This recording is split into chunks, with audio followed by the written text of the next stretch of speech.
pala nagtutin. Magkalinaw pa to. Ang may-ari ng fish pan ay nakatawag. Hi guys. Linis muna tayo guys. Yun guys. Oh. Maliwanag na guys.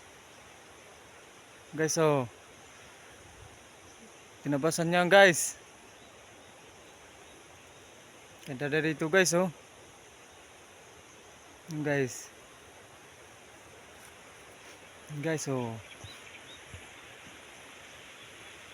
Dala pa akong guys ang ano guys oh. Itak guys oh.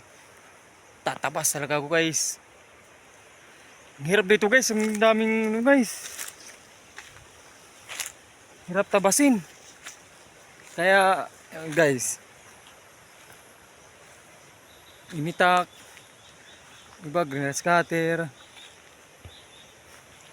Yung guys oh.